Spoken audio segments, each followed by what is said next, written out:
സാബു ഒരു ഗിമിക്സും കാണിക്കുന്നില്ല.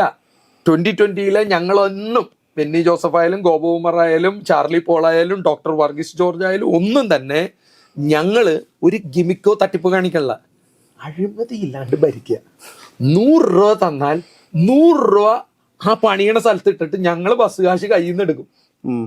അത് മാത്രം ഇവര് ചെയ്താൽ ഞങ്ങൾ അപ്പൊ മുന്നണി രാഷ്ട്രീയത്തിന്റെ ചോദ്യത്തിലോട്ട് വരുവാണെങ്കിൽ ഞങ്ങൾ ആരെ കൂടി ചേരും? നിങ്ങളൊന്ന് പറ.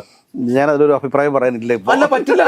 ഞാൻ എടുത്തു പറയാം. ഇപ്പൊ BJP ആണ് എനിക്ക് സത്യം പറഞ്ഞാൽ ഇഷ്ടമുള്ളത്. പക്ഷെ അവരുടെ ഈ കാവ്യവൽക്കരണവും ബീഫ് തിന്നാൻ പാടുള്ള സംഘപരിവാർ അജണ്ട വരുമ്പോ ഞങ്ങൾക്ക് അതിൽ ചേരാൻ പറ്റില്ല. എന്നാ നമുക്ക് എന്നാ UDF പോയി ചേരാന്ന് ചോദിച്ചാൽ UDFന്റെ ഇന്നത്തെ നേതാവ് എങ്ങോട്ട് പോകുന്ന ദൈവത്തിനറിയാം. കോൺഗ്രസിനെ തോപ്പിക്കണത് ജനങ്ങളല്ല, കോൺഗ്രസ് നേതാക്കന്മാര് ഇടി തുടങ്ങും. ഇനി എന്നൊക്കെ കമ്മ്യൂണിസ്റ്റ് പോകാന്നിരിക്കാം. പറയുന്നത് കമ്മ്യൂണിസവും ചെയ്യുന്നത് അദാനിയുടെ പാർട്ട്ണറാണെന്ന് വിളിച്ചും പറയാം.